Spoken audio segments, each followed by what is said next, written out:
Sydney आतंकी हमला, गोलियों की बौछार, लोगों की चीखें। बॉन्डी बीच पर हुए अटैक को देखकर पूरे इजराइल में कोहराम मचा हुआ है। सिडनी अटैक को देखकर पूरी दुनिया हैरान है। इजराइल की सड़कों पर मृतकों को श्रद्धांजलि दी जा रही है, क्योंकि हमला तो सिडनी में हुआ है, लेकिन इसका सबसे बड़ा दर्द तेल अवीव में हो रहा है। वो इसीलिए क्योंकि सिडनी में यहूदी लोगों को टारगेट बनाया गया। वो अपने त्योहार हनुक्का के दौरान समंदर के किनारे मौजूद थे और इसी दौरान आतंकियों ने उन पर हमला कर दिया। लोगों पर ताबड़तोड़ फायरिंग करने वालों के वीडियो देखकर सबसे ज्यादा तनाव और गुस्सा है। सिडनी से आए वीडियो देखकर नेतन्याहू बार बार परेशान हो जाते हैं। नेतन्याहू को बर्दाश्त नहीं हो रहा कि कैसे उनके नागरिकों को इजराइल के बाहर टारगेट किया गया। नेतन्याहू के लिए सिडनी जैसे हमले अब असहनीय हो चुके हैं। नेतन्याहू बार बार बता रहे हैं कि वो इसका जवाब जरूर देंगे, लेकिन बड़ा सवाल ये है, जवाब किसे देंगे? זה לא קרה באוסטרליה. זה קרה שם היום משהו נורא. רצח בדם קר. מספר נרצחים לצערי עולה מרגע לרגע. ראינו את הרוע בשפלותו, וראינו גם גבורה יהודית בשיאה. बड़ी खबर यह है कि इजराइल ने सिडनी अटैक का ठीकरा ईरान पर फोड़ने का फैसला किया है। इजराइल की मीडिया में ईरान के एंगल से जांच की बात कही जा रही है। इजराइल की इंटेलिजेंस का दावा है कि तेहरान की तरफ से विदेशों में रहने वाले यहूदियों को टारगेट किया जा रहा है।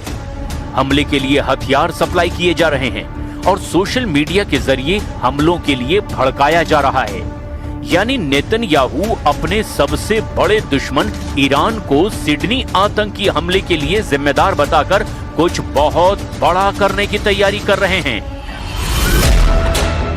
सिडनी हमले को लेकर नेतन्याहू ने कहा है कि अब उन्हें पूरी दुनिया में कार्रवाई करनी होगी, क्योंकि अब दुश्मन सिर्फ इजराइल के अंदर नहीं बल्कि इजराइल के बाहर भी उसे टारगेट बना रहा है। אנחנו עומדים היום במערכה מול אנטישמיות עולמית, והדרך היחידה להילחם בה זה להוקיע אותה ולהילחם בה. אין דרך אחרת.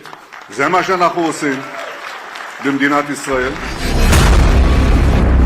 इसमें कोई शक नहीं कि ईरान इजराइल का सबसे बड़ा दुश्मन है और उसने इजराइल को बार बार सबक सिखाने की वार्निंग दी है और उसके कमांडर रोज ऐसी चेतावनी नेतन्याहू के लिए जारी करते हैं।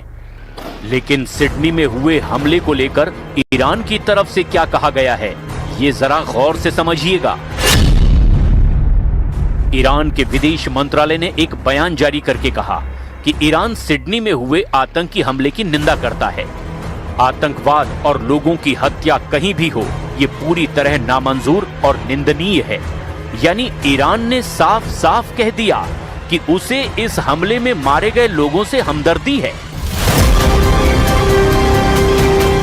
लेकिन इजराइल में इसे ईरान की तरफ से बोला गया एक और झूठ बताया जा रहा है। यानी साफ है कि सिडनी टेरर अटैक अब इजराइल और ईरान के बीच में एक और बड़ी टक्कर की दस्तक दे रहा है। टक्कर यानी ऐसा युद्ध जिसमें लड़ाई ना इजराइल में लड़ी जाए ना ईरान के अंदर, बल्कि दोनों तरफ की इंटेलिजेंस एजेंसियां आपस में भिड़ें, खुफिया ऑपरेशन करें, जिसका सबसे ज्यादा दर्द इजराइल के प्रधानमंत्री बेंयामिन नेतन्याहू महसूस करें या फिर ईरान के सर्वोच्च नेता अली खामनेई। फिलहाल सिडनी हमले को लेकर पूरा ऑस्ट्रेलिया खौफ में डूबा हुआ है और वहां के प्रधानमंत्री कह रहे हैं कि ऐसे हमलों को रोकने के लिए वो कुछ भी कर गुजरने को तैयार हैं। We are stronger than the cowards who did this. And I want to conclude finally by saying that the government is prepared to take whatever action is necessary. Included in that is the need for tougher gun laws. बताया जा रहा है कि Sydney में आतंकी हमला करने वाले बाप बेटे की कार से आईएसआईएस का झंडा बरामद किया गया।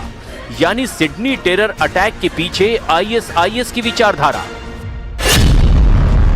वहीं बड़ा सच ये भी है कि सीरिया की सत्ता पर काबिज हुए अहमद अल शरा या अल जुलानी पहले तो आईएसआईएस और अल कायदा का सरगना था और दिसंबर 2024 में अमेरिका और इजराइल की खुफिया एजेंसियों की मदद से ही उसने सीरिया में बशर अल असद का तख्ता पलट किया था। जुलानी उसी आईएसआईएस का हिस्सा रहा जिसने इराक और सीरिया में लाखों लोगों को मौत के घाट उतारा और इसी आईएसआईएस से लड़ने वाले देशों में सबसे बड़ा नाम ईरान का था। ऐसे में सिडनी आतंकी हमले में ईरान का नाम लेना इजराइल की जल्दबाजी से ज्यादा एक नए युद्ध की बुनियाद तय करने की नीति कहा जा सकता है।